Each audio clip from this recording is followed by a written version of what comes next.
Պատերազմից փախչող իրանցիների հոսքը Հայաստան մեծանում է ագարակի անցակետով, նրանք հիմնականում Երևան են գալիս։ Ռոբերտ Զարգարյանն է վերջին օրերին այստեղ աշխատում։ Ողջույն Ռոբերտ, հենց թեհրանցիներն են հիմնականում Հայաստան ժամանում։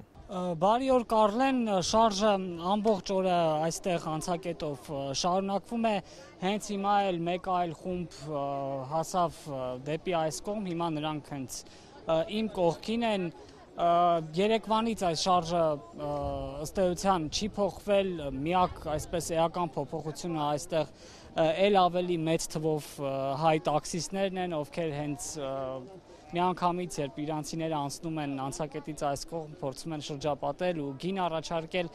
ճիշտ է այն հրապարակումներից հետո մեր, որ գները բավականին բարձր են, այսօր կարծես ավելի համեստ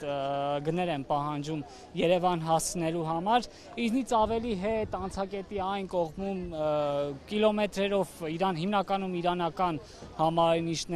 համարանիշներով մեքենաների, բեռնատարների հերթեր են, մենք նման հերթ 3 տեսանք, իսկ այսօր բեռնատարների թիվը էլ ավելի է մեծացել։ Այսօր հիմնականում զրուցել ենք Թեհրանից ժամանող քաղաքացիների հետ, տարբեր մարդկանց հետ ենք հարցրել, թե ինչպես եկան, ինչպես անցան ճանապարհը եւ հիմնականում այսօր քաղաքացիները հենց Թեհրանից էին, պատմում էին, ըստ էության բոլորի պատմություններում էլ մեկ բան կրկնվում էր, որ ներսում Իրանում շատ վտանգավոր է, մասնավորապես հենց Թեհրանում եւ քաղաքացիները, բնակիչները փորձում են լքել ամեն մեկը, փորձել ավելի անվտանգ վայր տեղափոխվել։ Քաղաքացիները, ովքեր անցնում են այստեղ, տարբեր հարցերում օգնության կարիք ունեն, առաջին հերթին տրանսպորտի խնդիրն է, որ հասնեն Երևան եւ Հայաստանի այլ քաղաքներ, չնայած կառավարության պնդումներին, հայտարարություններին, որ նրանց օգնելու համար քայլեր են արվում, ես այստեղ աշխատում եմ արդեն 3-րդ օրը եւ մինչ այս պահը չեմ նկատել կառավարական պետական մարմինների ներկայացուցիչների, փոխարենը նախորդ օրերին այստեղ էին ՄԱԿ-ի տարբեր գործակալությունների ներկայացուցիչները եւ բառացիորեն րոպեներ առաջ էլ հայկական Կարմիր խաչի ընկերությունը եկավ իմ հետևում, հիմա չգիտեմ կադրով կարող եք տեսնել թե ոչ, վրան են տեղադրել եւ նրանք էլ առաջին օգնություն կառաջարկեն ժամանող քաղաքացիներին, իսկ թե ինչ էին պատմում իրանցիները տեսախցիկի առջև, առաջարկում եմ հիմա դիտել։ Ինչպես հասաք սահման։ Ես կատարով Լոնդոն թռիչք ունեի, կինս հիվանդ է, մեկնում էի նրա մոտ, դժբախտաբար այդ թռիչքը չեղարկվեց ու Հայաստան եկա, եւ հիմա այսպիսի իրավիճակ է, սա վատ իրավիճակ է բոլորի համար։ Ինչպիսին էր վիճակը Թեհրանում, ինչ կարող եք մեզ պատմել Իսրայելի հարվածների մասին։ Հրթիռակոծություններն ահավոր էին, Թեհրանը հրթիռակոծության տակ էր, չգիտեմ,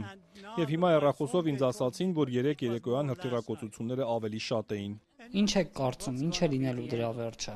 Իրոք չգիտեմ, ես քաղաքական գործիչ չեմ։ Իսկ այնտեղ հարազատներ, ընկերներ ունեք։ Քույրս այնտեղ է, այլ բարեկամներ էլ ունեմ Իրանում։ Ես միայն մի բան գիտեմ, ես ատում եմ պատերազմը։ Ձեր քույրը մտածում է Իրանից հեռանալու մասին։ Ոչ, նա շատ ծեր է։ Որ քաղաքից եք։ Թեհրանից։ Ինչպիսին էր այնտեղ իրավիճակը։ Հիմա այնտեղ պատերազմ է, դուք էլ գիտեք, թե ինչ է պատերազմը, դուք էլ պատերազմ եք ունեցել Ադրբեջանի հետ։ Հիմա շատ ծանր պատերազմ է, ամեն օր Իրանի վրա հարձակումներ են, հրթիռներով կամ ինքնաթիռներով։ Մեծ վնաս է հասցվում։ Ինչու որոշեցիք դուրս գալ Իրանից։ Ես ուզում եմ Լոնդոն գնալ, դուստրս այնտեղ է։ Որքան ժամանակ եք մնալու այստեղ։ 1 կամ 2 օր, տոմս կգնեմ Լոնդոն գնալու համար։ Որքան ժամանակ եք մնալու Լոնդոնում։ Երևի մոտ 1 ամիս։ Մինչ իրավիճակը հանդարտվի։ Այո։ Այլ հարազատներ, բարեկամներ ունեք Թեհրանում։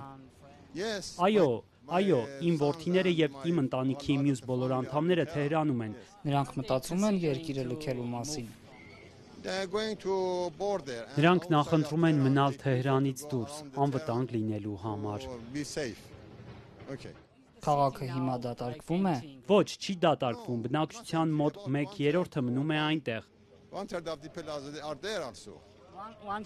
Տեղեկություններ ունեք այնտեղ այժմ իրականացվող հարվածների մասին։ Խանութների մեծ մասը փակ են, քանի որ մարդկանց մի մասը դուրս է գալիս Թեհրանից, բայց կյանքը շարունակվում է։ Հարվածներն հիմա ավելի են ուժգնանում։ Այո, ամեն օր հարվածներ է լինում, դրանց մեծ մասը թիրախավորում է ռազմական օբյեկտները, բայց երբեմն նրանք ահաբեկում են մարդկանց իրենց տներում եւ հարվածի տակ հայտնված տարածքի բոլոր տները ավերում են։